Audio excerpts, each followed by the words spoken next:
Kelly from Crafting a Cuppa, and I'm going to show you how to turn a skein of yarn, or a hank as some people call them, into a cake. Now I'm sitting here about to record a tutorial using some of my own hand-dyed yarn, and I thought, I remember when I first started buying hand-dyed yarn and I never knew how to get to this, to this, to that, to that, to that, and I was like, I don't know, I really struggled to find a tutorial online to help me, so I thought I'd make one. Now I'm sitting here. I've probably not got enough time as usual because it's about to be the school run in 20 minutes, so let's try and fit it in. Okay, so in order to do this, I'm going to be using a yarn swift. If you don't have a yarn swift, you can use, I've seen people actually use their knees, like hooking it around their knees. You could use the back of a chair if it's got two like bits on it, like that, and then hook it around the chair. But it is really easy with a yarn swift. I got mine from Amazon for about 28 quid, I think. But I'll say it was £28. It's probably gone up in price by about £500 since then. But I'll link it in the description, and it is an affiliate link. So if you do make a purchase through it, I may get a small commission for my business. So a yarn swift and a yarn winder. So we've got two pieces of equipment that we're going to be using today. Okay, first thing is first, how on earth do you undo the hank or the skein of yarn? Now usually there's a little bit at the top that's been tucked in. So I just find this little bit here and just wiggle that out like so. And then, because my fingers are already in this bit, I'm just going to let it drop down and let it unravel itself. Now you'll see, if you look through, you've got some little ties. Now this one, oh, it's one of my hairs on there as well, that's lovely. This one's got 3 ties on it. Now 2 of them are just going to be regular ties that are tied on there, and the other one is going to be the start and the end of the yarn. So what I'm going to do is I'm going to put it on my swift first, and then I'm going to snip off the ties and then see what we're working with. Okay, so I already have my yarn swift set up because I have made a couple of cakes already. If you're not sure how high to put it, always best to start low, and then you can always put it up further to get more tension on your yarn. But I feel like mine's already at quite a good bit already. So I'm just going to go around one corner at a time and just hook it on like so. Take it over the top and just hook it over each corner, edge, whatever you want to call it. I don't really know what you'd call it. A spike? I'm not really quite sure. As you can see, I have got a bit of tension going on with mine. It's not crazy tight, but it's enough to keep the yarn in place. Okay, so now we're going to find your little ties that you got going on and just give them a snip. Like I say, 2 of mine are going to be just bits of yarn that can be thrown away or added to your scrap jar if you've got a little scrap jar. Just like that. I'm going to put that one down. Now I'm going to find my second one, which is here, and give that a little snip. It's usually put in like a figure of 8. So you might just have to give it a little wiggle about and see what it's up to. Okay, yep, that one was another little tie, which is quite handy really. So that means my last one is going to be the beginning and the end of the yarn. So let me just give that one a little snip, like so. It's all round the back, so let me just see if I can find that a minute. Where are we? Okay, so I've still got another little knot at the back where the front and the end of my yarn have been tied together. So I'm just going to carefully just cut right where the knot is. Snip that off. So now I have the beginning and the end of my yarn.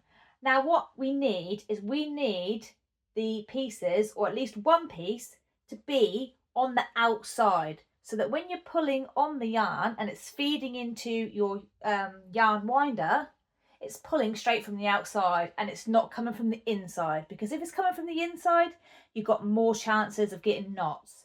So at the minute I can see that both my edges are facing the inside.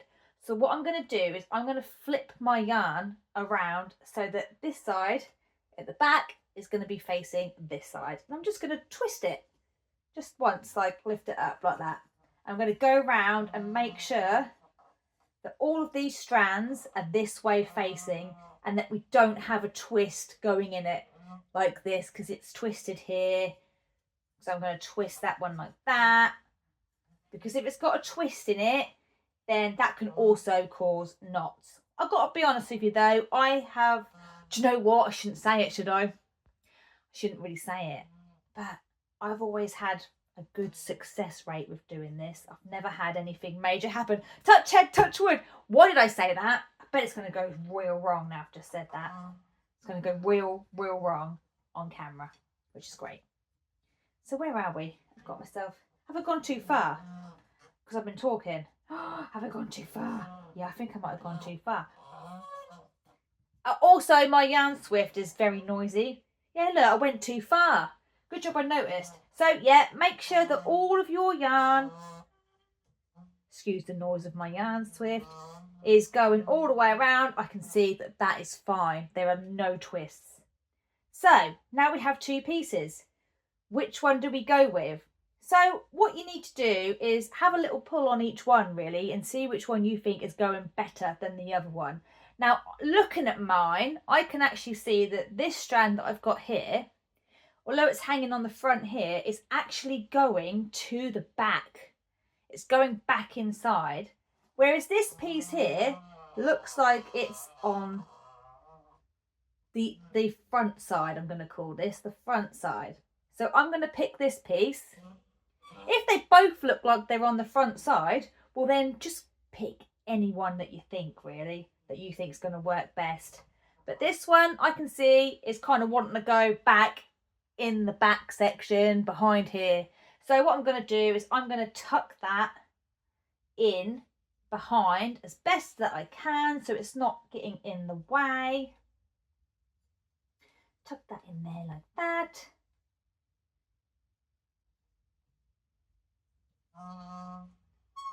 And now I have my piece to attach to my yarn winder.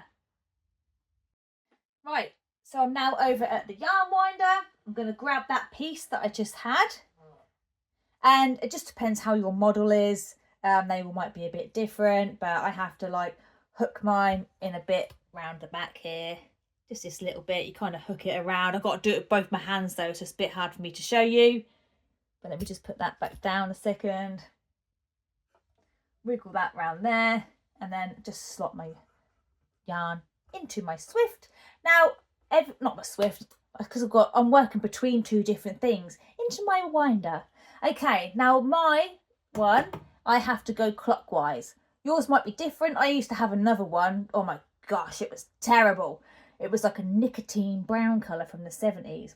And I am such a calm person in general, but this old winder of mine gave me such pure rage I have never felt in my whole entire life.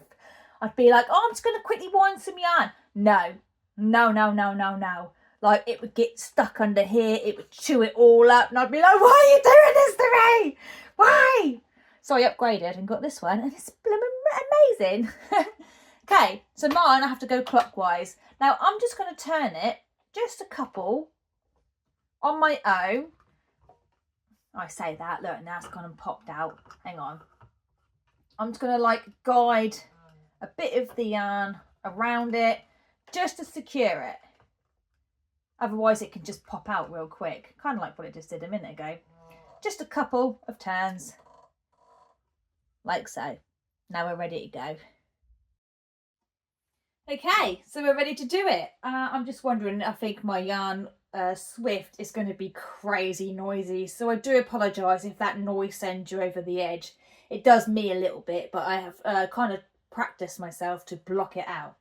So I'm just going to use my hand as a bit of a tension area and keep it nice and taut, and away we go. And hopefully everything should go absolutely lovely.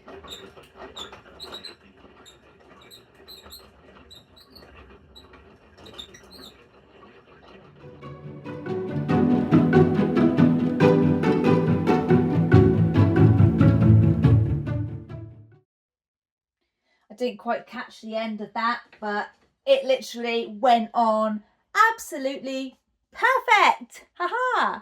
So now you can just take it straight off of here. I normally just put my thumbs in here and just gently prise it off. And there you go. You have a beautiful cake.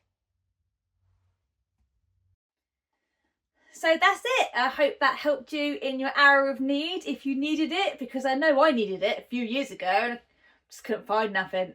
Just had to just get on with it and be like, oh, I'm so scared. Don't know why, but yeah. So yeah, that's it. Have a look at my other videos. I have lots of different tutorials and just chit chats and spinning diaries, and soon I'm going to be adding some die diaries to it too. Bye.